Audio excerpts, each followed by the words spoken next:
quick, I'm glad you're here. I got a couple things for you. I'll introduce you in a second, but first I'm just going to talk to you. This right here, I'll explain the relevance of that. Any Marines watching this will appreciate me giving you that for a second. Let me go ahead and introduce you real quick. Greg, this is Greg Borse, Dr. Greg Borse, PhD. Don't know the formalities on that one. And Greg teaches at the University of Arkansas here at Monticello. And you are an English and philosophy professor. Yeah. That's correct. Yeah. And you also teach film classes? Yeah, I teach just about everything. So what's been going on, man? Nothing much. Just started the semester. Teaching World Lit 1 online and in person, and trying to reverse the decades of rot that we've managed to put into our children's heads before they get to me. Yeah. Teaching philosophy again, as I always do. Teaching intro. Yeah. So studying Aristotle and Plato, Socrates. Studying Aristotle and Plato. So, and I took his philosophy class to guys. I took it. What was that back? Probably 2015, 2014. Yeah. Somewhere around there. So what's been going on? You working on a book right now? I am. I just finished the final edit on my first novel, which is being published by Isabella Media. It's called The Incorruptibles, a novel. It's the first of 3. And I got the offer from Isabella about 6 months ago. Yeah. And I sent them the manuscript, and they sat on it for a couple of months. And then they sent it back and they said, all right, we've edited it. Any changes that you want to make, you don't want to make, let us know. Yeah. Go through and so then I sat on it. I got this about August 19th. The book in its current format is about 534 pages long. And is that like long? Yeah, that's a big ask for a first really? novel. And this is the first of 3 novels. When I was about 2/3 of the way through the book, and I'll tell you a little bit about the plot in a second, my daughter read some of it and she said, Dad, this isn't 1 book, this is like 3. I said, I know. I had gotten to this point with it where I had to make a decision about where I was going.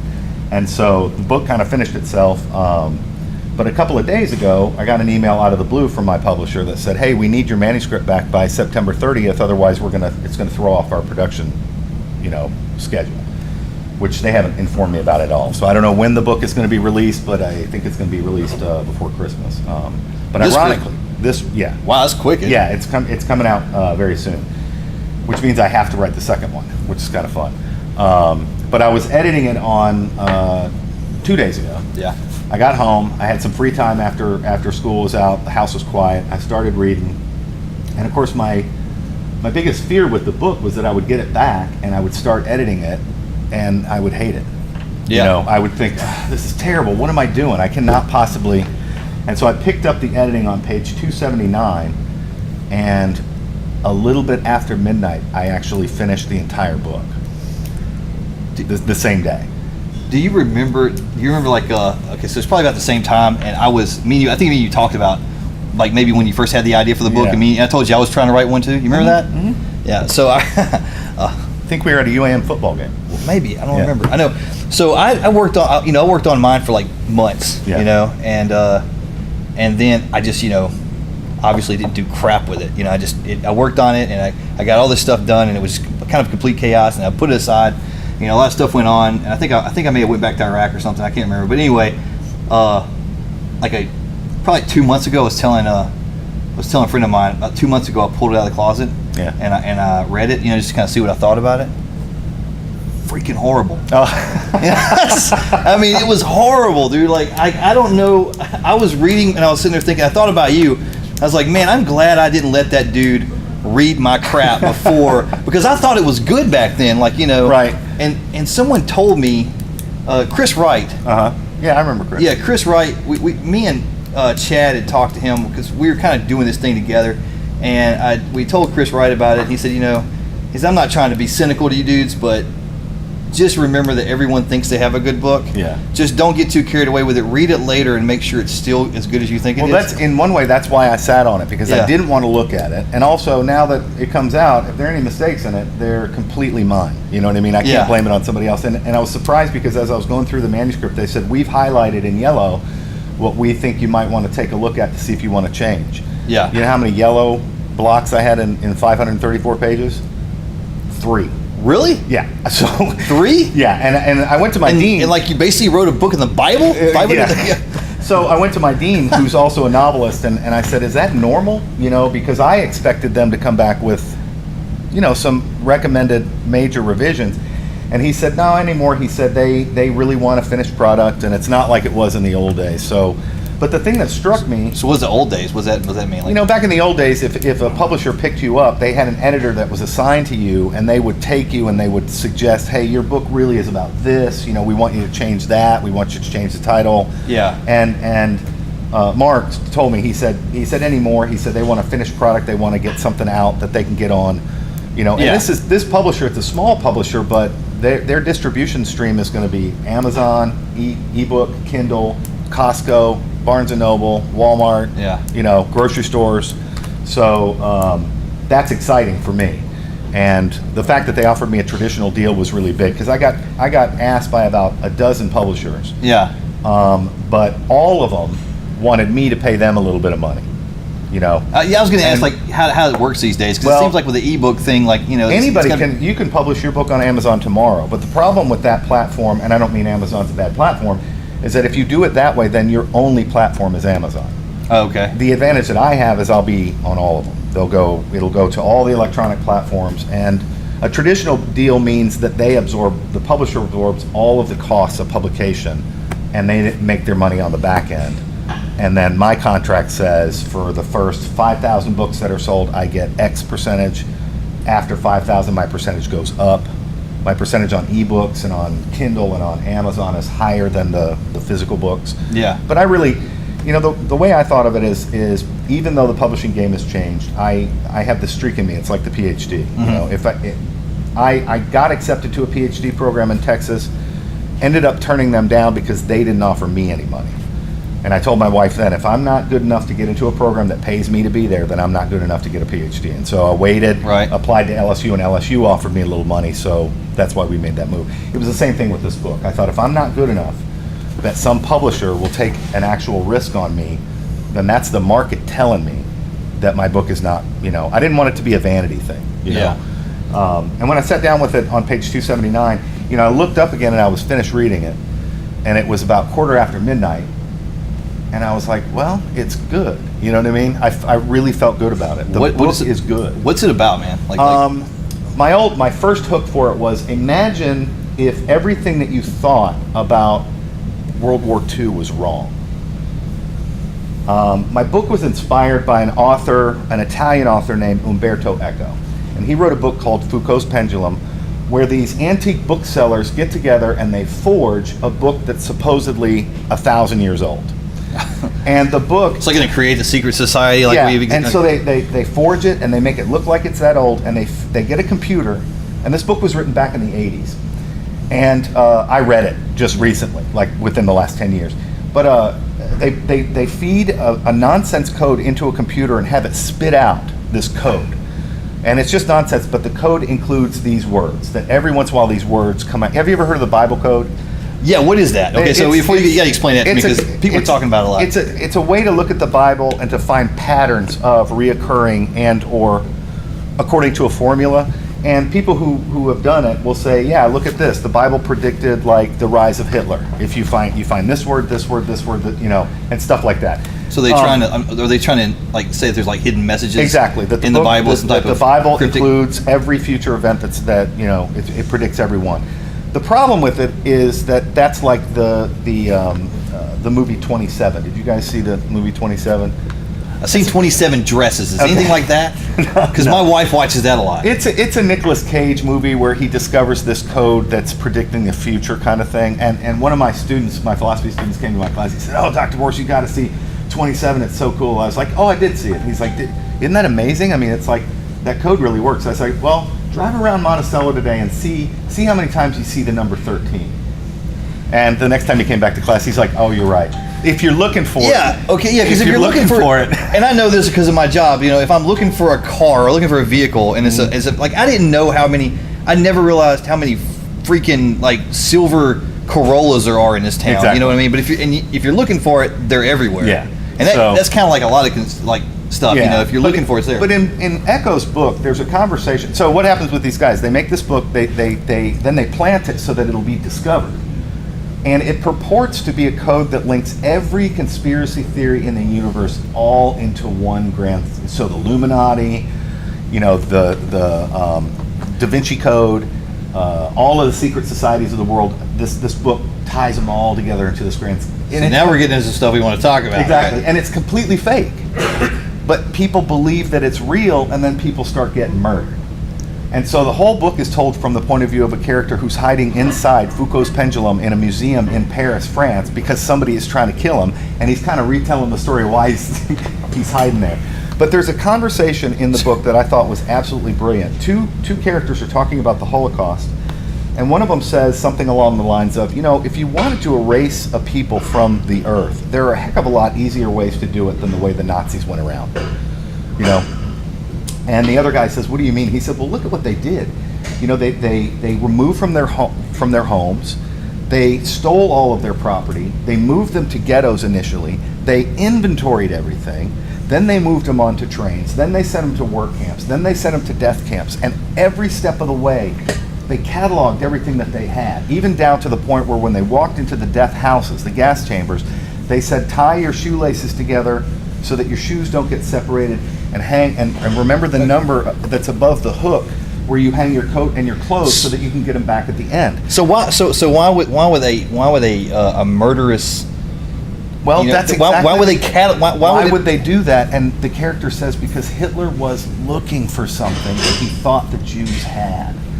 And it's all tied up to this conspiracy, the secret knowledge that if you unlock it, you will release and have the power over everything. So he thought, if I kill off all these people, I'm going to somehow Well, he was getting rid of them, but in the book, the idea is he was actually looking for something that he thought the Jewish people possessed, that they got from God. You know how the Raiders of the Lost Ark? Yeah, that's what I was about to say. Yeah, Indiana Jones has the Ark, right? The Ark of the Covenant is the secret that unlocks all of this divine power. And so my book sort of plays off of that. In fact, Umberto Eco, my main character's name is Ambrose Reagan, and he's an associate professor of English and philosophy at Yale. Not where I wish I worked, but he's a lot like me, and he wrote a book on Umberto Eco's book. And in my book, which starts out in World War II, I reimagined. I asked that question: what is it? What was it? Do we think that Hitler was looking for? And the answer I gave was that he was looking for the secret to immortality. It seems like an obvious thing. What was Joseph Mengele, the doctor of death, studying at Auschwitz? He was studying twins. The Nazis were deliberately killing Russian POWs by freezing them to death, and Mengele would record the exact instant that there was the transition from life to death. Now that's true. I did a lot of research, a lot of very depressing research on the Holocaust in order to get this book right, because one of the things I told myself while I was writing it is that I could not write a book that would exploit in any way the victims or their families or the people that are related to them. So I want our viewers to know and my future readers to know that this book is not about the Holocaust, but it traces an alternate history from 1945, and it follows Joseph Mengele. And so I don't know where I got the idea, but was Mengele? Because I don't know. He's the doctor of death. Was he one of the ones that we? I mean, didn't we? Okay, so after World War II, we snatched a bunch of these. We didn't. We never found him. Okay. Wiesenthal hunted him his whole life, and Mengele managed to escape. The way he really escaped was about 8 days before the Russians liberated the concentration camp he was at. He had moved from Auschwitz by the end of the war to another one called Rosen something or other, and they were aware. I mean, the Germans by 8 days before, they knew the gig was up. We're done. You know? He fled and he went to Bavaria, and he lived under an assumed name of Holman, last name Holman, for 4 years, and just masqueraded as a farmer, which he wasn't. In 1940, probably a really bad farmer too. He's like a genius, everything else, But people come around like everything that you have dies. No, he wasn't. Why do you kill everything you have? Mengele was not an extraordinary man. He was not a good scientist. He didn't follow normal scientific method. None of his experiments ever yielded anything. He was a fraud, a lot like Hitler's personal doctor Morell. They were both frauds, you know, but it served my purposes very well. So there's another conspiracy theory. In 1949, he was transported under another alias, Helmut Gregor, to Argentina, Mar del Plata, and then he went to South America. Yeah. You've heard all the rumors that the Germans ended up there's a famous tennis player right now named Schwartzman. He's a blonde-haired, blue-eyed, 5'9" guy from Argentina. Yeah. He's Argentinian, but his last name is Schwartzman. What is the thing? And in fact, there's a town in Argentina or Brazil that has a twinning rate that is like 250% higher than what is normal. And there are rumors that Mengele continued to do his experiments. There are people in Argentina and Brazil that remember, oh yes, there was this German man that came, and when my wife was pregnant, he would take blood samples from her, and he would give her these potions, and he would visit us on a regular basis, and he also was interested in animal breeding and all this stuff. So apparently he did try to continue what he was doing. He ended up in Brazil, and I believe in about 1986 he drowned in the Pacific Ocean off of the coast of Brazil. Some people speculate that he had a stroke, that he had a heart attack, that he was stung by a jellyfish. I prefer to believe that the Mossad finally found him. The Mossad got him, yeah. They finally got him. Let me tell you something. Israel is going to come for you. Yeah. They're going to come for you. Those guys don't give up. I mean, they're either going to kill you or they're going to wipe out your bank account. But I promise you, you're going to have nothing at the end of the day. It's hard to talk about this with a smile on your face, but I am excited about my book. The other great grand conspiracy theory in World War II among conspiracy theorists is when the Allies, when the armistice, when the war was announced as over and Germany had accepted its defeat, an order went out to all the U-boats that were still sailing around the Pacific and the Atlantic, and the order was that they were to report to the nearest Allied port and to surrender. Well, 2 U-boats refused to surrender, and one of them was a famous one called U-boat 977. It was off the coast of Norway when the order went out. The captain, whose name was Schrader, called all of his men together and said, I prefer not to surrender. Anyone who wants to get off the boat now, I will give you transportation to that island, which was Holsnøy Island right off of Norway, but I am going to Argentina. So all but 15 men said that they wanted to go with him, and the 15 that went with him were all single. The men that elected to get off the boat were married and had families back in Germany, and they were worried about what was going to happen to them after the Allies came in and took over Germany, and they were expecting the Allies to imprison them, to torture them, they thought it was going to be the way they treated, Sure. So they were put in a dinghy, and they ended up on Holsnøy, and the U-977 made the second longest snorkel run in the history of submarining, 66 days underwater without surfacing. They surfaced at the equator for 3 days and let the men come out and breathe air and swim and stuff like that, and then they finished the trip. Took them another month under the power of single engine, and presented themselves to the Argentinian Navy at Mar del Plata in Argentina. Now this is in 1945. Right. At which point they were given over to the Allies. The Argentinians didn't actually participate in World War II, but they were allies of the Germans, and that's why so many Germans ended up down there, because they fled and they were helped by the authorities in Argentina to kind of sort of smuggle them in there, give them new identities, and let them blend. Wow. And the Allies, of course, were not interested in chasing run-of-the-mill.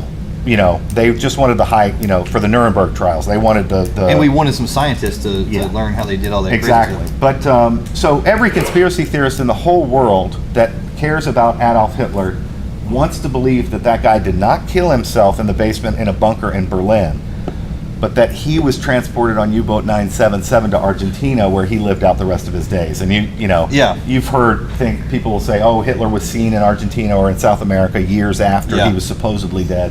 And of course, the Russians, when they discovered his body in that grave outside the bunker, they did the same thing we did with Osama bin Laden. They immediately took it back to Moscow to make sure a shrine could not be erected where he was found, because there were still people that idolized him.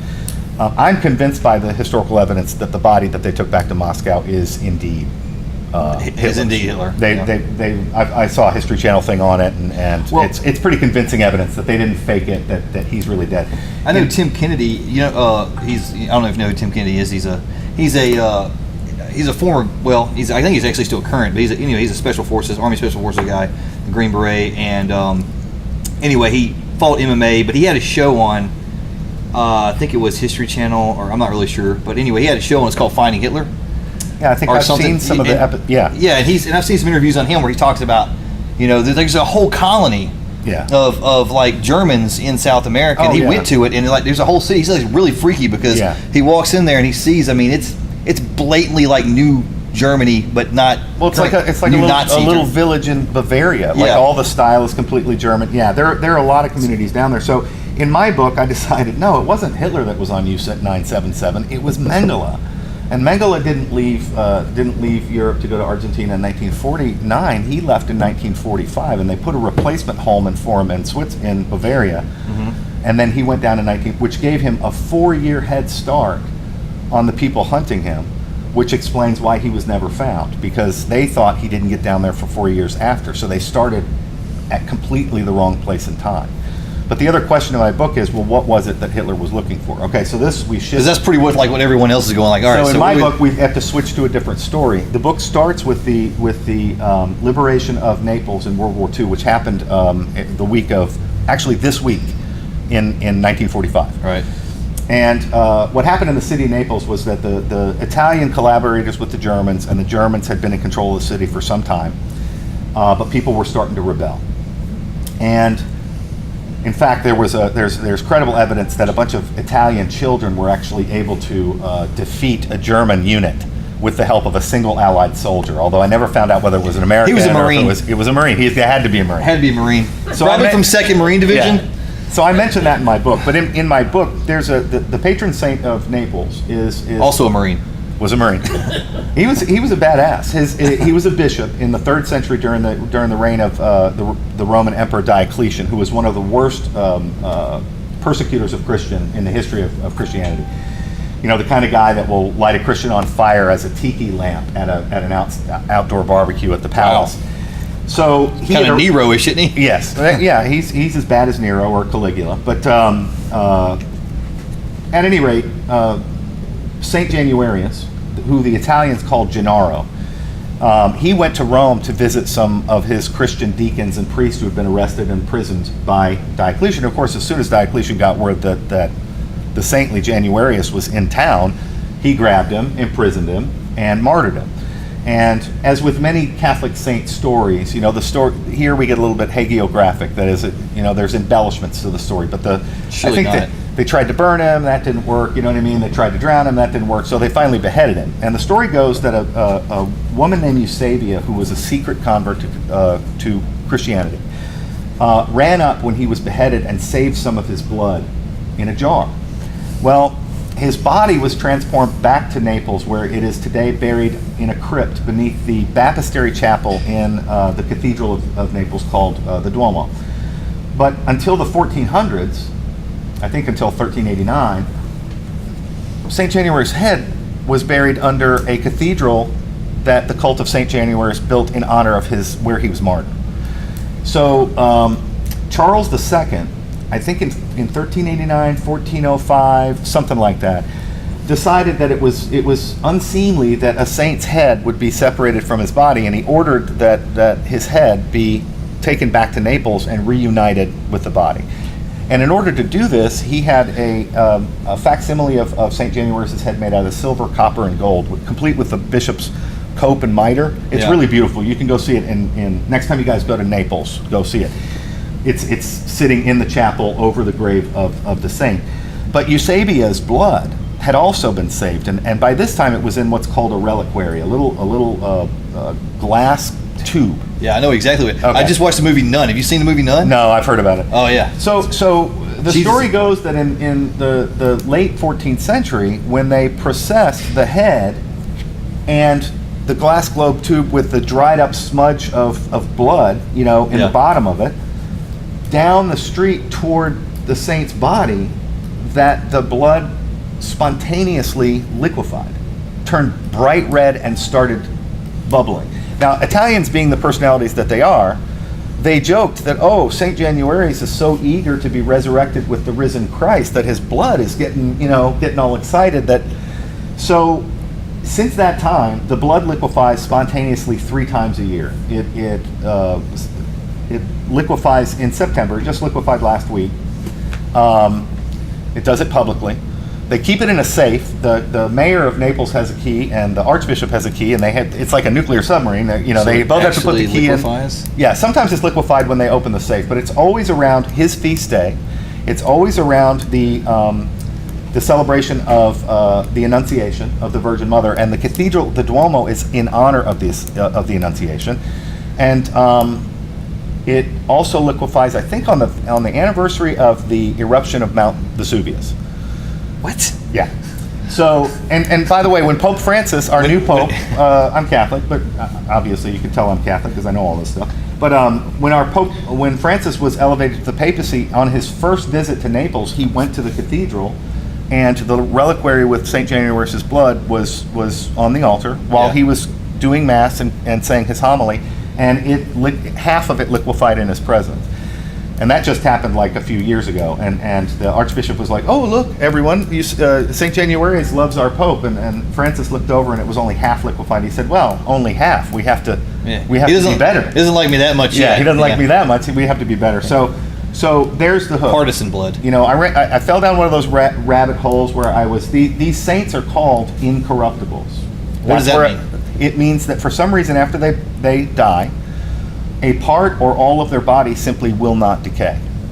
And there are literally hundreds of them. I went and visited one in Assisi. St. Clare of Assisi is an incorruptible, and her body is kept in a glass coffin below the altar in the church where she resides. She was not discovered to be incorruptible until some 400 years after she died, and that was because of an earthquake. That would be pretty good proof, her. yeah.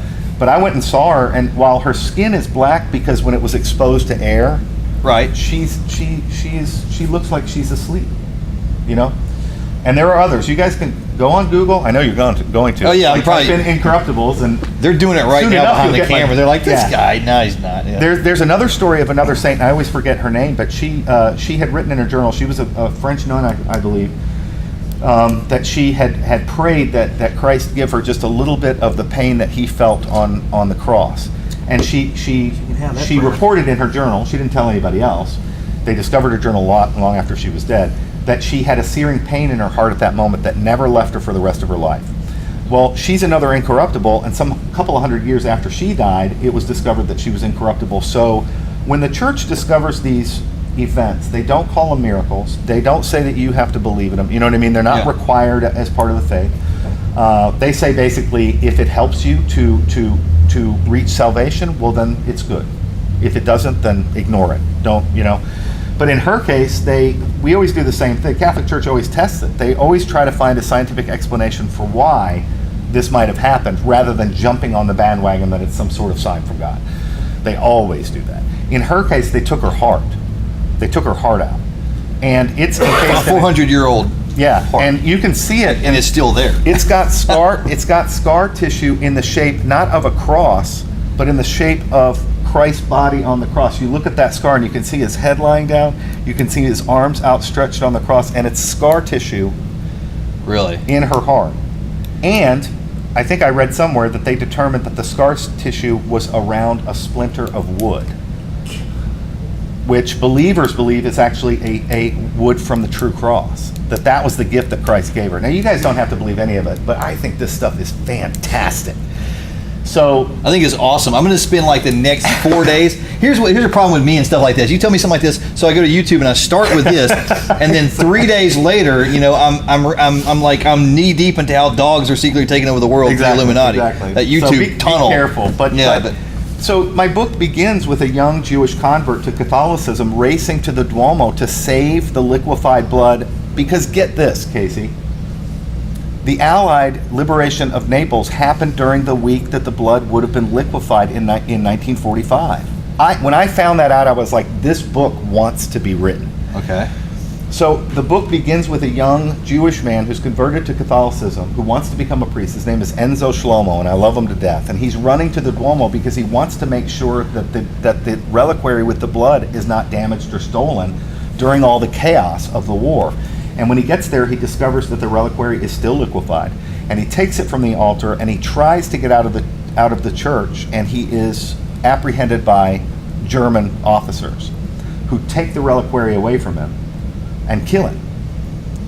So the book starts in 1945, and then I switch to the present day, where you overhear conversation between a man and a woman, and whose identity is revealed later in the book, where the man says, "But they didn't take it." And she says, "Take what?" He said, "They didn't take the blood. They put it back on the altar." And she said, "Really?" And he said, "Well, not really. They took some of the blood, but they left the reliquary. They wanted the church and the Vatican to believe that it had been damaged during the war. But I believe they secreted some of the blood back to Germany." Okay. And she says, "What for?" He says, "What do you think they did it for?" Immortality? And she says, "To prove that miracles don't happen?" He says, "No, to prove that they do." So the conceit of my book was that Umberto Eco was almost right. The Germans were looking for something. Hitler was looking for it, but it wasn't the Jews that had it. It was the Catholics. Now, flash forward to today. Why would Mengele fail in trying to use St. Januarius' miraculously liquefied blood to discover the secret of immortality? How would you guys do it? Well, I mean, I don't, but the blood itself, it didn't it really didn't make anyone immortal, though. It made you incorruptible. But they might think. But they're sounding like reverse engineered or something. Well, what would you do? I guess you would. I'd take it to someone that was really smart, not like me, And maybe had access to stem cell. Creating a stem cell. Look, this also one of the roots of this novel is a buddy of mine. We're having a conversation 20 years ago. We're like, what if somebody extracted some DNA from the Shroud of Turin and cloned Jesus? Well, that's what I was about to say. Is this going like a Jurassic Park area? It is actually one of the publishers that made me an offer. And would Jesus have a belly button? Well, exactly. No, but if you did, curious who's cloned. Yeah, but if you did clone Christ, who would you actually produce? The Antichrist. Exactly. Right? So, I mean, wouldn't you? Wouldn't that be where the writer would go with that? It couldn't be God. It would be a clone version of. 2/3 of the way through the book, my daughter's like, have a belly button. This is at least 3 books, because what are you writing about? Are you writing about the zombie apocalypse that's going to be unleashed because of this new technology that's done in the 21st century? Because obviously, the first book is organized around the discovery of what the nature of Mengele's work was, and then an effort to complete it with our new technology. Because Mengele was never going to be able to succeed. You see what I mean? Because during that part of the world, we didn't have any science that was even close to that. But now we do. We've got gene editing, we've got cloning, we've got stem cell. And so you guys can see where when I started writing the book almost wrote itself. I mean, it just completely took off. So this is like some serious Da Vinci Code stuff. I did get one publisher. She read the manuscript and she said she'd asked me for the manuscript, and then she got it, and it's 120,000 words long. And she said, I looked at the length of it and I thought, oh my gosh, it's going to take me a month to read this thing. And she said, I couldn't put it down. She said, it reminds me of Michael Crichton. And I said, really? And she said, I mean that as a compliment. I said, it's a huge compliment to me, because when Michael Crichton died, I thought, wait a minute, who's going to write the books I love so much? I don't know if you guys have read any Michael Crichton. He's the author of Jurassic Park, but he's written 30 books that, he died of brain cancer very quietly and didn't tell anybody he was sick a few years ago. And it just depressed me. I've read every one of his books, and they are fantastic. And the science in them is really, really good. It's a challenge. So to be compared to him. Yeah. And then somebody else said, well, it sounds like it's kind of like the Da Vinci Code. I said, it is. Da Vinci Code's definitely in there. I read that. That book annoyed me. Nobody's going to run around Europe for a week from Paris to London to here and there and never go to the bathroom. I was like, so you got to eat. Well, you know what I mean? Well, the movie was only 2 hours, so they cut a lot of that. Exactly. No, but in the book, nobody ever did any of those normal things. And I was like, this just doesn't, But the other thing is that the Da Vinci Code, not to trash, it's a highly entertaining, really well-written book. But in Umberto Eco's Foucault's Pendulum, the entirety of the plot of the Da Vinci Code appears on one page in Umberto Eco's book. And when Da Vinci Code came out, somebody asked Umberto Eco, hey, have you heard of that Dan Brown that wrote Da Vinci Code? And he said, I invented Dan Brown. Yeah. I don't think he really exists. Which I thought was just classic Umberto Eco. Well, there were several dudes like, when that book came out, and I remember it was like, 2005, I was still in the Marine Corps. I remember because everyone was reading it, and people were asking me, like, what if, what if this was true and all this other. Yeah. But the thing is like, I remember that a lot of dudes were out there kind of, I guess not saying he plagiarized it, but I mean, it wasn't exactly an original idea. No, it had been going around forever. It had been around. That's a really fascinating story. There was a. And for those, real quick, not everybody may not know what we're talking about. If you're not familiar with Da Vinci Code, I don't imagine how you wouldn't be, but maybe you're not. Da Vinci Code was basically, come out. The movie came out a few years ago, and Dan Brown wrote it, and it was, and it was kind of an Indiana Jones type of deal in a nutshell. But the result was that the Catholic Church was keeping, a huge secret they didn't want anyone to know, and that was that Jesus was actually, he is married and he had a lineage, and the lineage, the blood through the lineage comes all the way through to present day. And Dan Brown was like, just out of coincidence, happened to be running around the whole. I mean, not Dan Brown, but was it the main character's name? Whatever it was, Dr. something. Langston or something like that. He just happened to be running around the entire movie or book with Jesus Christ, great descendant or whatever. Well, one of the plot devices in the Da Vinci Code is that they don't know where Mary Magdalene's body is buried, and that's not true. There's a cathedral that's commemorated to Mary Magdalene in southern France that over 1 million people visit every year. But that's a lie. Yeah, exactly. Yeah, I mean that can't be true. The Catholic Church is lying about that. But these things, they are intriguing. In fact, in my book, one of my characters is it's one of those things where, and for you guys out there who are interested, the first one's called The Incorruptibles. To give you a hint of where this is going, the second book is called The Resurrectionists, and the third one is called The Apocalyptists. So that's where we're going. Okay. And the inspiration for the book was Umberto Eco's Foucault's Pendulum, the Da Vinci Code, obviously. And because I'm Catholic, the Da Vinci Code also is a little bit annoying, because every time people write about the church, the nun, it's always negative. It's always, with the exception of my other big inspiration, which was Peter Blatty's book, The Exorcist.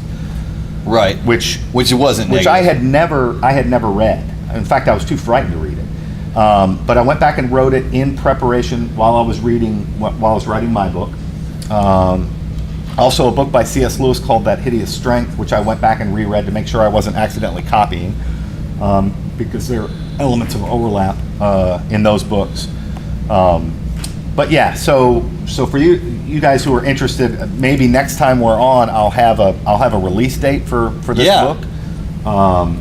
But yeah, I just did a public reading of the first part of it, and somebody that was at the reading after I finished that little vignette that I just told you guys, she said, "Oh, I'm hooked. Yeah. I want to read the rest of it." So, but the book vacillates between following Mengele in 1945 and the near present, 2014. I think ultimately the third book probably will be farther into the future. Oh, really? Yeah, I haven't figured it out yet, but I'm working on it. So when is it going to be out? What do you think? The first one. So you're talking about like releasing one every few years, or what? I don't. This is quite accidental, but it turned out that the dates that I needed for the present day to be taking place were in December, because they had to be organized around the 3 dates when the blood actually liquefies, right? And so most of the first book, the first book mostly happens in December of 2014. Right. And so when I was contemplating how I was going to hook the second book into it and continue forward, I realized, oh wait, the church's liturgical calendar, the first book is the Advent book, and comes out at Christmas. So that's when I'm when they come and ask me, when do you want to release this, I'm going to tell them I want to release it like just prior to, say, Thanksgiving, so that it's on the market for Christmas time. So this is my Christmas book, and then the second one will be the Easter book. It's called The Resurrectionists. It's got to be the Easter book. Right. And the third one, of course, will happen in ordinary time, because that's going to be the apocalypse. That's got to be, And I think maybe we might have a combination of zombie apocalypse and the apocalypse. But I don't contemplate in the third book actually writing something that shows you what the apocalypse looks like. So what are you going to do? I think I'm going to have to end it. Like going on. I'm going to have to end it where the next thing that comes is the appearance of the Antichrist. The next thing that comes. I'm not sure I'm doing the Antichrist in. So what's the belief? I mean, what's the? I don't know too much about like a lot of that stuff, but I know there's all these kind of. I remember a few years back there was this book called Left Behind, and and different things like that, and everyone's got this, the apocalyptic view. What is on the Catholic version of it, or at least the your version of it? What's your idea of the Antichrist and the end of the world? Like how's it going to happen? I think are people going to disappear and I don't know about that. I really don't. First of all, Revelation is a book that's written in a, Catholics interpret the Bible on 7 different levels. Right. There's the literal level, but there's also the allegorical level, there's the symbolic level, there's an anagogic level where you look at so some of like Psalms. Yeah. That's lyric poetry. You know what I mean? Yeah. So you can't interpret that literally. Right. You can't. So some parts of the Bible are literal, and some parts of the Bible are symbolic or allegorical, and so we have to take everything at the right angle and the right pitch.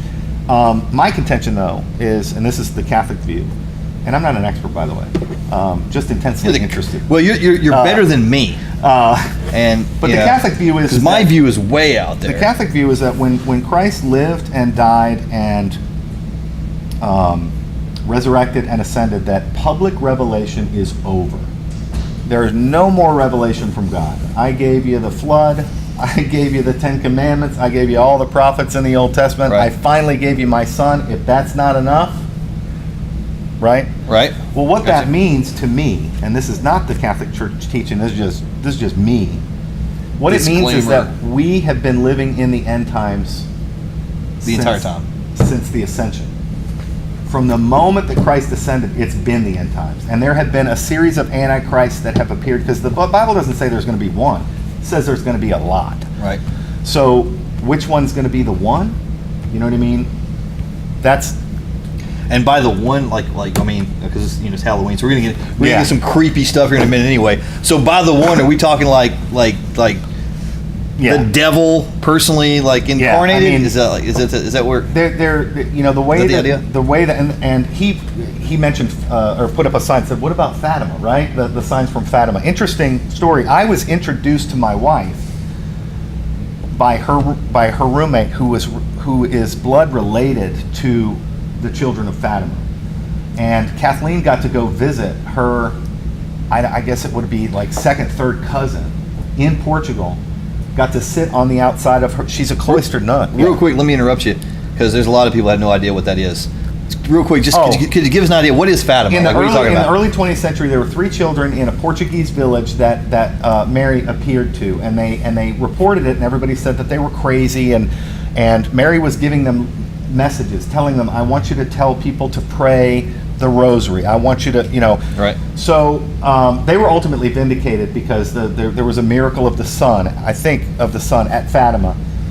But she gave them messages that were not supposed to be revealed until certain times. I think there were 4. The last message, finally, Mary told the youngest one, do not reveal this until it's the right time. But she didn't tell her when to, So that nun held on to that secret her entire life. And then during the pontificate of John Paul II, right, she was inspired that right after the assassination attempt against John Paul in the 80s, she was inspired. The very first thing he did after he got out of the hospital after that attempt was to go to Fatima. That's where he made a pilgrimage to Fatima to thank Our Lady for saving his life. And she was inspired at that moment to give him the fourth secret. Okay. And he brought it back, and he gave it to a man named what's his name? Ratzinger, Cardinal Ratzinger, who became Pope Benedict, and said, "Would you please read this and decipher it for us?" Because at the time, Benedict is the leading theologian on the planet. He's the smartest Catholic theologian that there is. Why did he resign? What do you think? I'm not changing the subject. But this is going to be. I think that there are powers and principalities and that wanted him out of the way, or not. I don't know. Yeah. I don't know. This stuff may end up Fatima. The secret of Fatima. One of the things about the secret was that Russia is going to play a profound role in the end of the world. That Russia will be reconverted to Catholicism completely before. So some of these things I may end up incorporating in my books. The Secrets at Fatima, Now Russian is Russian Orthodox. Like what? They're Russian Christian- Orthodox. Russian Orthodox. So what that means is the grand reunification of the Western Church, which is the Roman Catholic Church, and the Eastern Orthodox Church, which used to be it was all one church, but in 1025 the Great Schism happened, and it's pretty funny how it happened because it's like in South Arkansas. If you Yeah. know what that means? That means First Baptist and Second Baptist Yeah. got into a disagreement So the Great Schism over the happened. picnic, and they split. because the early belief was that if there But it was, was bigger. if there was a disagreement between any of the bishops in the church, they would defer to Peter because Christ had clearly given Peter a preeminent spot among the 12 when he said, "You are Peter, and upon this rock I will found Right. my church." Right, and so up for 1,000 years, if a bishop over here wasn't sure about something, and the bishop said, "I think it's this," and this bishop said, "I think it's this," they would take it to Rome, and Peter, the chair of Peter, would be when they all decided with Peter then or the Pope. Well, the Eastern Church in 1025 they had a question. They didn't like the answer they got. The Pope, I don't remember which Pope it was, but he demanded that they follow his instructions, and if they didn't, he would excommunicate them. And then they said, "Well, we'll excommunicate you back." So they were throwing excommunications back at each other, and so I excommunicated you first. the Eastern Church believes everything the Western Church does, except for the preeminence of the Pope, and they are ordered by the patriarchs, and they are a body. It's like our College of Cardinals. They have a group of patriarchs that are the ones that are the heads of the church, but no single patriarch is higher or more authoritative than any other one. So what that means is that the apocalypse will be preceded by the reunification of the Eastern and the Western churches. So that According to the secret at Fatima. Well, I mean, that's the way people are interpreting it. Because the language of the secrets of Fatima is very... it's very weird. It's like a Nostradamus. Yeah, it's like you have to decode it. You have to decipher it. It's like reading a dream. You know what I mean? Mm-hmm. But one of the other things it seems to have predicted accurately is all of this pervasive rot among the clergy in the Catholic Church that's coming out now. That also seems to have been predicted in the fourth secret of Fatima, because I think it describes a vision of clergy, higher ups, bishops and cardinals, like trying to climb up a ladder toward the top, maybe suggestive of Jacob's ladder. You know what I mean? Yeah. And falling off and scrabbling at each other. I'll have to go back and look at, for our next one, I'll go back and look at the fourth secret, because now that it's public, I can read it again. I haven't read it in a few years, but yeah. Let me ask you this. Okay, so with everything going on, especially, You know, let me interrupt. Yeah. I'm sure this is not what they thought we were going to be talking about. Actually, if they read my thing, that they knew exactly. I specifically put, we're going to talk about everything from politics to religion to Okay. zombies. We'll get to the zombies later. Right now, I want to find out about the Antichrist, and I want to find out what, you know. But not to get too serious, you know, all the stuff going on in the Catholic Church, all the stuff with the priests, and obviously it's been going on for a long time. Me and you've talked about this before. Yes. And it seems to me that people forget, and I'm not, let me just go ahead and say this on the record, I'm not defending anyone that does this, in my opinion. Well, Yeah. all right, if they've done this, then, you know, I would deal with them probably ways that I shouldn't. But this is not just, you know, there's 1 billion Catholics, right? Yeah. All right, Hollywood is probably, you know, this is going on in Hollywood. This is going on. You Yeah, know, it's everywhere. It's everywhere. Yeah. So I'm not trying to take anything. I'm definitely not trying to defend anyone involved in this stuff. But this, whatever this is, Yeah. this is so rampant. Like, what Yeah. is going on? And so, how do you think? Why do you think it's so predominant in the church? Why is that not the safest place to be? Why is it coming? Like, what's your opinion on it? And Well, I think that the church, you know, it's like that Durant quote that begins the movie Apocalypto. You know, a great civilization doesn't collapse from without until it's destroyed itself from within. So the attack against the church is going to come from within. And Right. it's going to be by infiltrators who deliberately became priests with no intention of teaching doctrine or following any of their vows. I think that's... And I'm glad without being literal about it, that's what's going on. You've got these people who have designs on the church who want to Right. to bring it down. Yeah. I would refer you to the case of the founder of the Legionaries of Christ, Maciel, a Mexican priest who founded one of the most powerful congregations of priests in the world, and he was an absolute fraud from the very beginning. He sexually molested seminarians. I don't even think he was validly ordained. I don't think his order was ever. And so when the Da Vinci Code came out and they decided that they were going to make the bad guys Opus Dei, I was like, you guys picked the wrong order. It's the Legionaries of Christ. Well, because I've looked at brochures of Opus Dei, and it really seems more kind of similar to, like, I don't know what they are, but it's similar to the Knights of Columbus. I mean, Yeah. it's a very lay. It's a lay Catholic movement that offers you an opportunity to live a more dedicatedly holy life. Didn't seem that sinister. Like, I would have probably picked a monk somewhere. But the reason that it does get picked on is because there are some members of Opus Dei that do wear the I think it's called a chalice, and it's basically a barbed wire sort of thing that goes around your thigh. They showed it in the movie, I think. Yeah, and it's got a little thing on it that you can pull to actually make it pinch you as a reminder not to give in to your fleshly desires. Yeah. So yeah, you can see how that could be warped into all kinds of crazy stuff. I think we did some of that in Marine Boot. And we talk about this in my classes Yeah. too. You know, if you examine any religion, you know, they all look a little bit crazy. But as I probably said in my class, you know, there are only 5 great world religions. You know, Hinduism is the last of the pagan religions that's still being practiced in large numbers anywhere. Now, I'm not including like Japanese Shintoism and animistic or some of the smaller animistic shamanesque religions sort of in Africa, for instance. But of the great world religions, you've got Judaism, you have Christianity split between Catholicism and Protestantism, you've got Islam. Hinduism would be the great pagan religion and everybody's, what about Buddhism? And Buddhism really isn't a religion, it's a philosophical practice. Yeah. It's like a religion though. So if we wanted to make it 6 and put Buddhism up there, we would.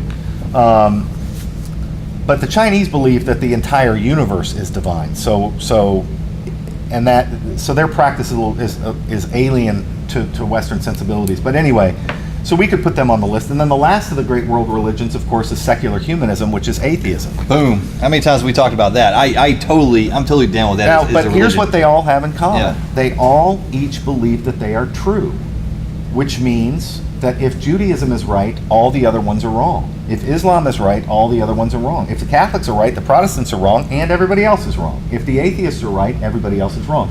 So it shouldn't surprise anybody that the great conflicts in the world are between these absolutists' beliefs, you know? And as I say to people, it's either true or it's not, right? Well, yeah, because if you start really, like you say, you get a dilemma. So, you know, everyone wants to coexist and everyone wants to say, you know, why can't all these religions get along? Well, maybe they can get along, but like you said, if you start blending them, then you basically then. It's not the base of any of them because intellectually fit. nobody accepts that. You know, we've raised a couple of generations of kids that have been told in public culture that all religions are equal and every idea is equally valuable as any other idea, and you just got to pick the ones that you're going to live by because we're in a pluralistic society, which I do agree with. I think everybody should be able to choose what they want to live as long as they don't hurt other people or stop other people from living the way they want to live. That's right. Fine with me. But any 12-year-old thoroughgoing kid will draw the logical conclusion that if every idea is equally as valuable as every other idea, then they're all equally valueless. Why would my parents be silly enough to choose to be Baptist instead of Catholic if they're all equal, right? Right. There's a difference. Yeah. And the human mind will simply not accept that. Right. It won't accept that as an answer. That's the last thing it can accept. Right. And as I say in my philosophy class, one of the reasons that philosophy tends to fail is that every philosophy demands to be totalizing, which is impossible. Right. Which is why I didn't end up getting a PhD in philosophy. I got it in literature, although I took enough grad classes in philosophy to teach philosophy, and I'm not a philosopher. I love philosophy. But I find it ultimately unsatisfying because it seeks to give an answer to everything, and there are some things that can't be answered. Let me use a mathematician named Gödel. He had a theorem that's called the incompleteness theorem, and he said any complex system will always include statements that are true but unprovable. Okay, and I think that's fantastic. And my mentor Fred Turner, who wrote a great book on the epic, says in that book, he says that means that reality is kind of like a nesting doll. So I want you to, in your mind, picture this sentence on my blackboard in my classroom. This statement is true but unprovable.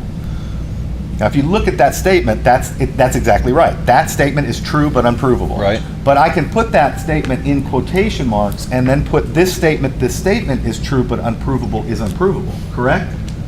And then Blowing our minds right now. And then I could add to that, Which this statement is unprovable, is unprovable, is unprovable, correct? And I never stop. So the universe is infinite and You fractal. can sell me anything you want at this point. I have followed you all the way down that tunnel. Sure, I'll take a vacuum cleaner. Anyway, we have conversations, my Yeah. characters have conversations like this in The Incorruptibles. Right. I mean, they're talking about the nature of reality, and there are a lot of rabbit holes they run down, and they trying to figure this stuff out. I had a kid come to me one year, and a great student, I think his name, I know his name. I won't mention it without his permission, but he came to me and he said, I think I figured it out. I wrote my big idea book, and I have figured everything out. I got my theory of reality completed. And You got a theory of reality? Yeah, his whole theory of everything. You know, Yeah, what I mean? everything's, we're living in a matrix, and there's some guy Yeah. programming us all on this. Exactly. And he said, I've got it figured out. And I said, no, you'll never be finished. He said, why? I said, because before you put the period on the last sentence of your theory of everything, you actually have to jump out of that sentence and put the period in there, but then include the fact that you've jumped out of it, and then put the period, and then you've got to jump. All right, you got to hit the refresh button on that one, brother, because I'm You see lost. what I'm saying? No, Because none of us do. You cannot. Go ahead, Look, Luke. all right, I wrote an essay on the play, Shakespeare's play Hamlet, and Hamlet basically, for those of you who haven't read it, go back and read it. It basically is the story of a college kid that gets told that his dad died, and before he can get home for the funeral, he finds out that his mom married his uncle. That will ruin anyone today. Which makes him rethink every family picnic that ever happened since he was 4 o'clock in the Right. four Yeah. years old, Yeah. right? Yeah. So his world is turned upside down. What's worse is that after he gets home, a ghost that looks like his father, and remember, Hamlet is a good believing Christian. The ghost comes to him and says, my brother Claudius killed me and your mom helped. Don't do anything to her. Leave her to heaven. That is, not to go to heaven, but leave whatever happens to her to God. But you have to avenge my death. Well, because he's a believing Christian, he realizes that if the devil, this is what always cracks me up about these scary movies, and it's Halloween, so we should talk about it. Yeah, we're going to talk about it. We're just getting started. If I was the devil and I wanted to seduce you, I would come to you in the form of something that you liked. Right. So Hamlet, right? Which is typically what he does. Right. He's me. not going to come with a monster. He's going to come with something that, yeah, go ahead, have another beer. Yep. So Hamlet thinks, wait a minute, if the devil is trying to ensnare me to commit murder, an unjustified murder, I will go straight to hell. I can't do that. So he tries to come up with a way to know that what he knows is actually true. And he uses the scientific method to do it. He writes a play that deliberately imitates the form of the murder as told to him by the ghost, and he puts on the play in front of Claudius and his mother to see how they react, reasoning that if they react with outrage, that'll be proof that they are guilty. But Hamlet has a problem. A play is written in order to elicit a certain response from the audience. So the response, the truth of the response, can't be found from inside the system. Do you see what I'm saying? The verification of truth has to come from outside. This is the problem of Schrodinger's cat.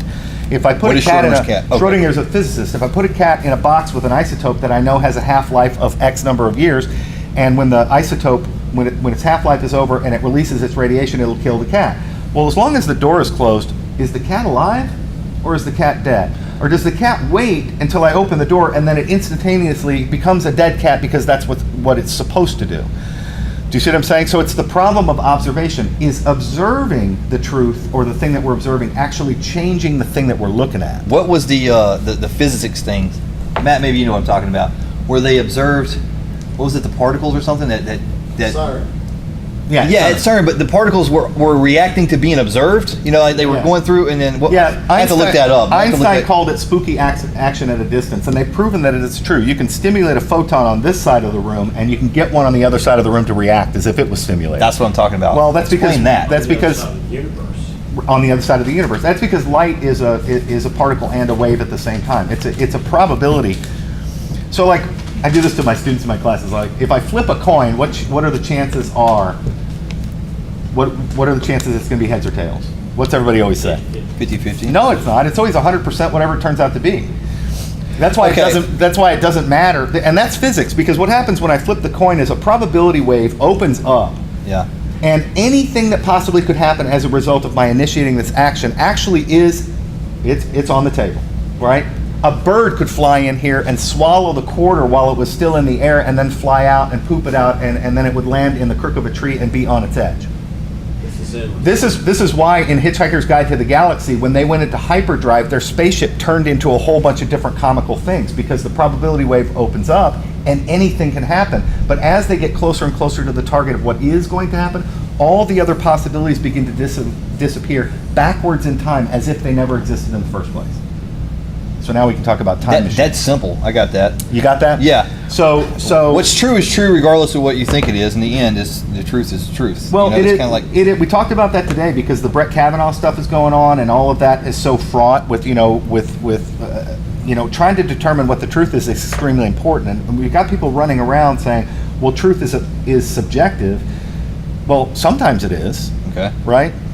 There's a saying in Latin that my dad taught me: "De gustibus non est disputantem," which means in taste there can never be any argument. Right? You like broccoli, I can't argue into not liking it, and vice versa.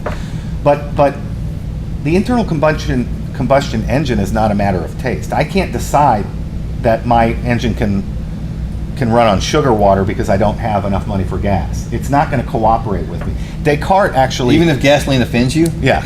You know. So what I try to car, remind people of is that not everything is gray and not everything is black and white, but there are things that are black and white and there are things that are gray.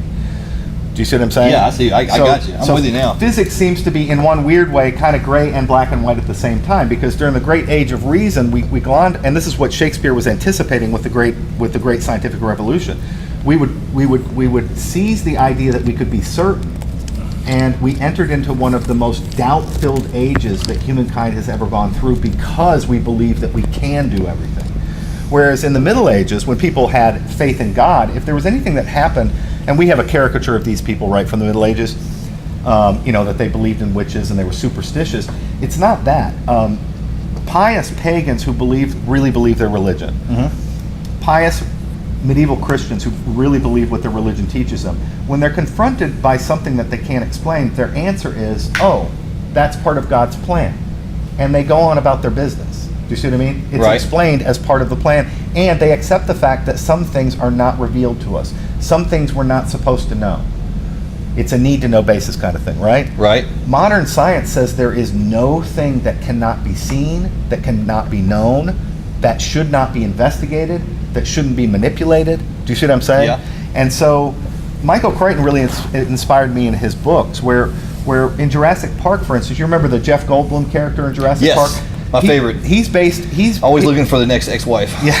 Michael Crichton based him on a Swiss mathematician named Mandelbrot, who actually spoke at my master's thesis, my master's graduation. And he's the guy that invented fractal math. And it's a whole new way of looking at the way the reality is actually put together. And but he doesn't come across as a Swiss mathematician in the. What is fractal math? Fractal, Fractal. If you look it up, fractals are these beautiful sort of images. I don't have my glasses on. Look that way. That Mandelbrot, the Mandelbrot set. Yeah, Mandelbrot set's named after him. He worked for Texas Instruments back in the 1960s and 70s in Texas, and he was working with a duplicating machine that was cracked, and he accidentally actually created the first image of a fractal. And he was so fascinated by it because it was this irregular shape that when he looked at the edges that had these fuzzy edges on them, when he looked at the fuzz under a microscope, he discovered that all of the little fuzzy on the edge were exactly the same shape as the whole shape. And then when he drilled down to the next level of magnification, everything was a duplication of an irregular shape. So how do you have the duplication of a pattern endlessly produce irregularity? So the theory came out that, like, the coast of Massachusetts is made of pieces of reality that are all shaped like the coast of Massachusetts, which I think is pretty funny. But it's kind of the answer, the old Tibetan, the boy climbs the mountain and he goes, asks the Tibetan monk, what's the sound of one hand clapping? Asks him, how is the world being held up? And he says, well, the world is on the back of an elephant. Well, what's holding the elephant? Well, he's on the back of two giraffes. And what's on and he keeps answering with animals, and he finally gets to the tortoise or turtle, And he says, well, they're standing on the back of a turtle. What's under the turtle? And the Tibetan monk says, it's turtle all the way down. Which, sometimes is the best you can do. But the big... It's like me explaining this to my kid. Yeah. So, and I told that story to my son asked me that question when we were driving to Kokomo, Indiana one time, and I remember I talked for like 30 minutes telling him about space and orbits and, the galaxy and all that stuff. And he was 4 years old sitting in his car seat sucking his thumb, and I looked back, I realized I've been talking nonstop. And I said, do you understand what I'm saying, Liam? And he's like, yeah, I hear where you're coming from. Yeah. He just went back to looking out the window. So. Well, so where were we? Well, I wanted to talk about zombies a little bit because this is one of those thought experiments that Fred Turner gave me, and partly this is the inspiration for my book too. There are only two goals that modern science actually has, and that is to predict the future with absolute precision and to cure death. Not cure disease, not make life, but cure death. That's the whole point, right? And I know this isn't a conspiracy if you think about it. Curing, we talk about like cancer rates and stuff. Cancer rates are so much higher today than they were 150 years ago. Well, guess what? People didn't live long enough to get cancer 150 years ago. If you live long enough, you get cancer because that's the study they don't tell you about. We can't figure out, once we figure out at the genetic level what that key is in the human body that flips the I'm going to stop being healthy, because there's nothing about the human body that suggests that it should ever die. It keeps rebuilding itself, right? What's that thing that when we were kids we used to say, yeah, your skin is new, like every 7 years, you have brand new skin. Well, the whole body is designed to do that. So the mystery is why does it decide at a certain point? Like, why am I not as good looking as I was when I was 26 years old? I mean, that just doesn't seem right. So Fred, in his book, one of his books, he wrote a book on beauty.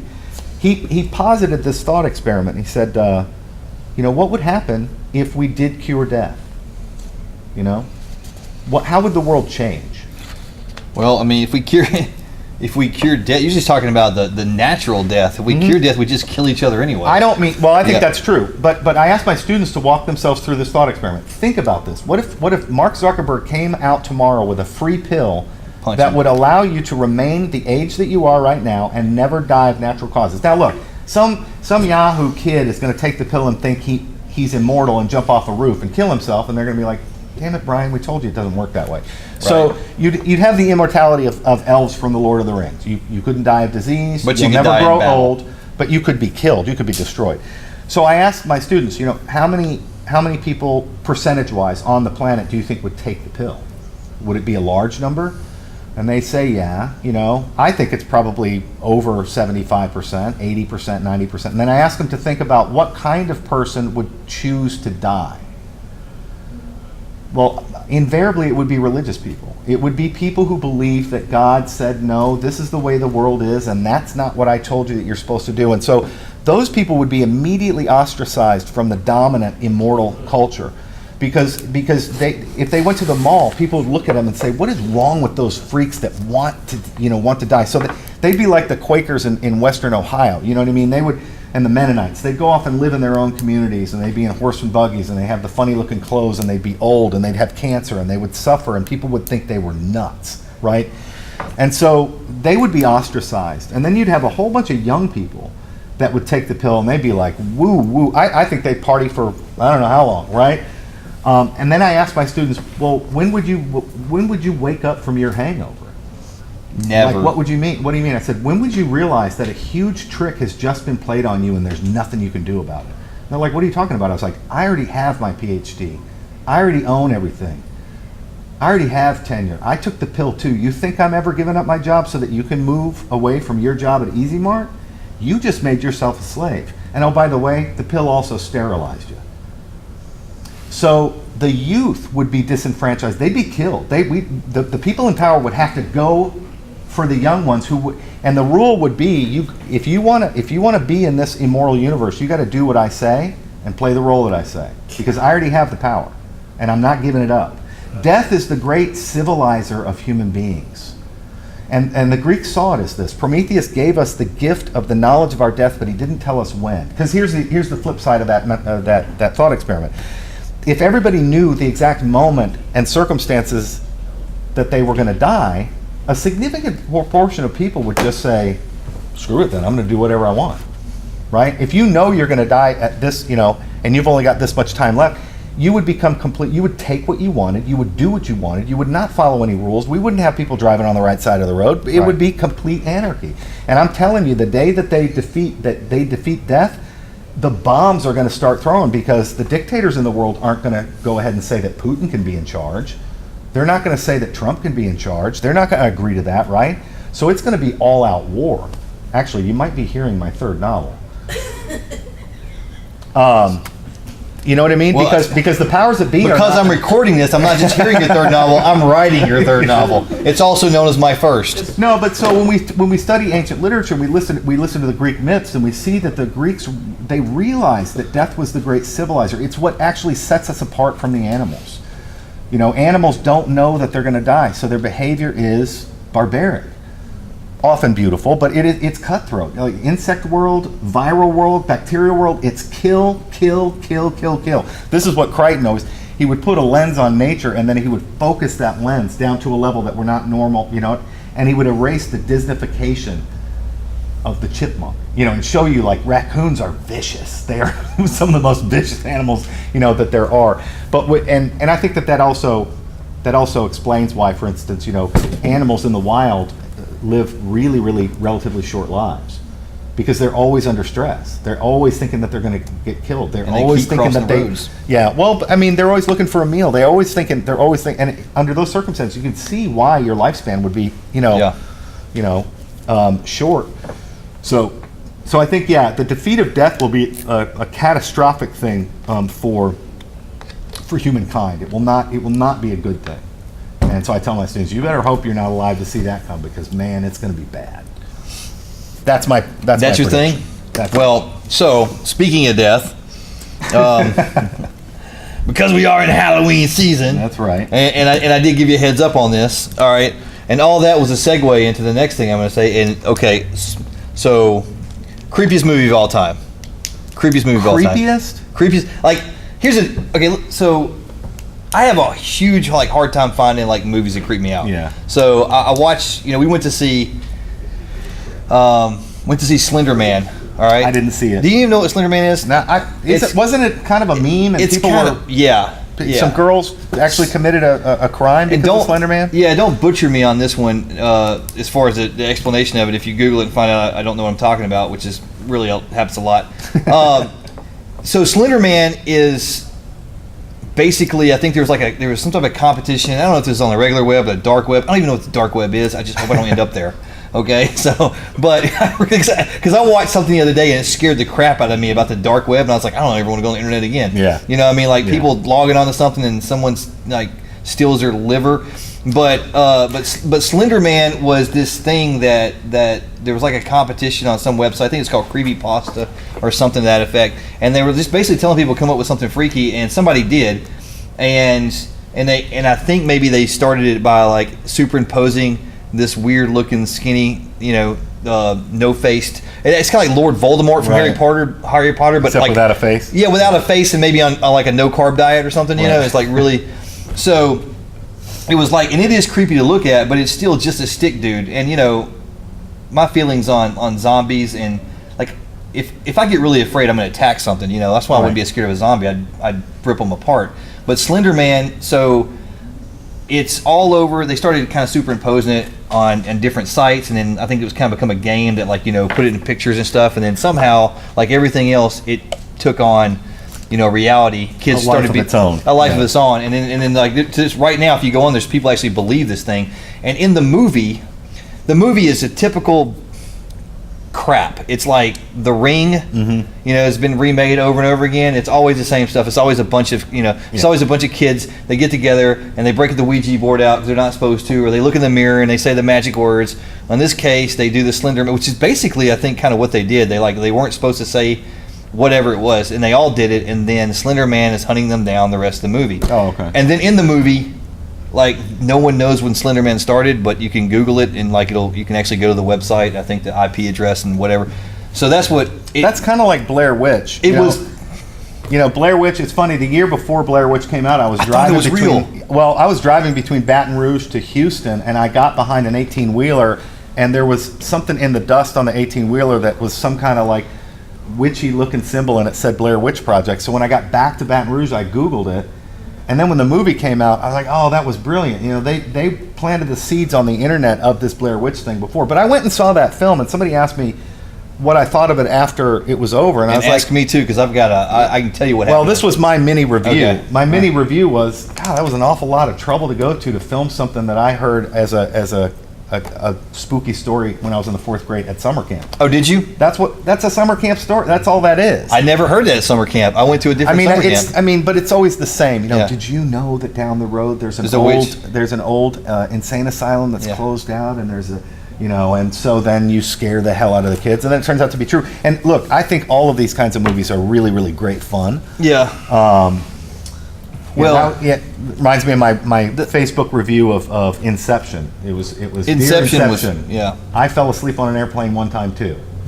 that was The your end. Facebook. The end. Yeah. Well, the thing, you know, on the like going back to the Blair Witch, yeah, because that was my first year in the Marine Corps. I remember that came out. Everyone said it was real, and we were in a desert training or something, and it come back, and I went and watched the movie. And I remember when I watched the movie, like as a Marine, and we just got done in the desert, and we were doing tactical stuff out there and training and stuff. And as a military-minded person, I'm watching this movie, and I don't know if I actually believed it was real at the time, but it didn't matter because I'm attacking it in my mind like it's real. So I'm gonna tell you what's going on in this movie, and it was really simple.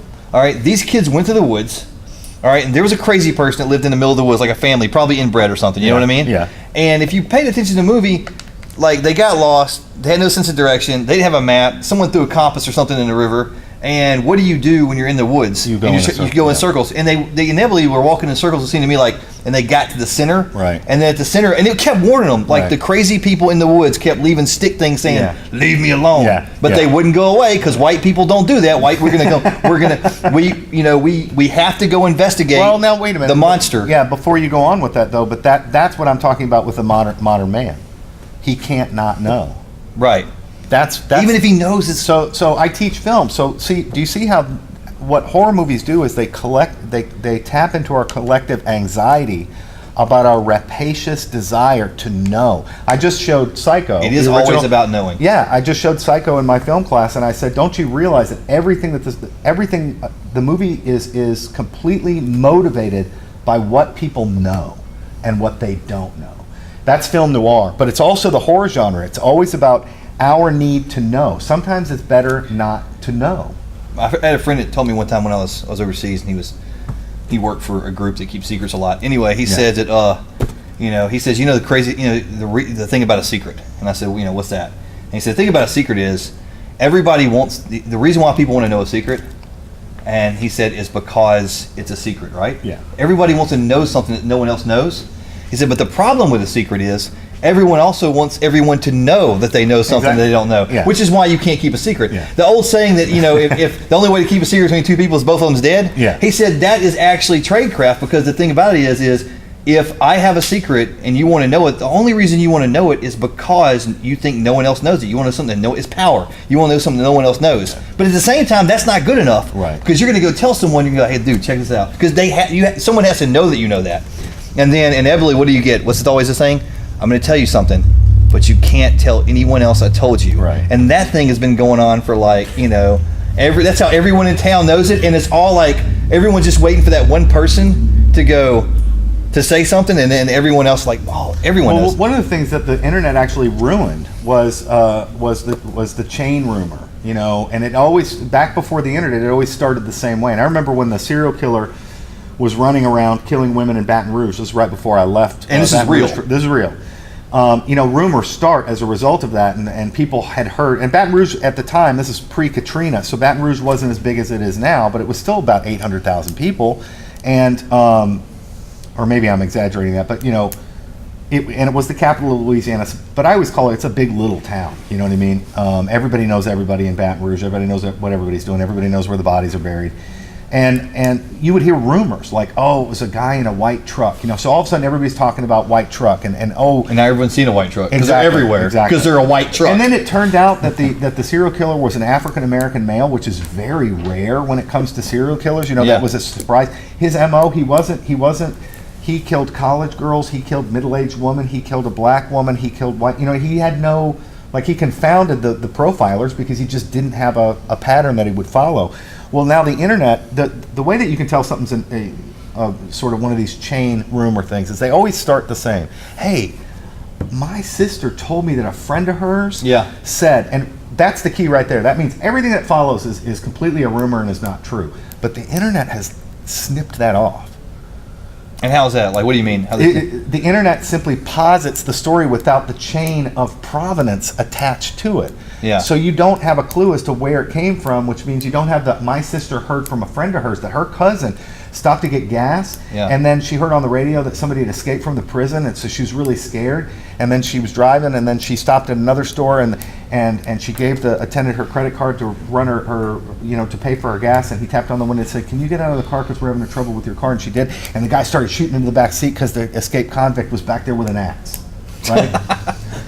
You know what I mean? Yeah, exactly. Those what do they call those? They call them urban legends, right? Yeah, that's how urban legends start, and you could always tell they were an urban legend because they had those little tells on them.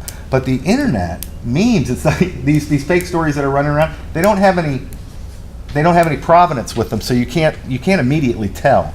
That in Coast to Coast AM, yeah. You know, where I was that Art Bell? Yeah, well, he died. Yeah. He died. But I was actually listening to a segment the other night because I do listen to that stuff because it's fun. Yeah. You know, and there was a guy that called on and he was claiming to be a time traveler, and you know, and it was so convenient. You know, it reminds me of the scene in Terminator. Right. You know, where like whoever wrote I don't even know who wrote Terminator, but that was a kind of a genius movie if you think about it, because they wrote, you know, in the storyline, this dude really did come from the future to do something crazy, to fight, you know, alien, to fight a robot, and it just so happened that the way he had to come back, he had no proof that he was there, and you know, and these shows, these guys are always, he's a time traveler, and I'm waiting to go, okay, well, this is easy because this was recorded in 1997, right? So I'm listening to, you know, and this is said happens, right? But he was able to disclaimer it with, you know, well, I've been here for 4 years and something has disrupted the timeline because now I'm on an alternate timeline. Nothing's happening the way it happened. And I'm like, oh, okay, that was a real good one, dude. Way to. Good cover. Well played, bro. Well played.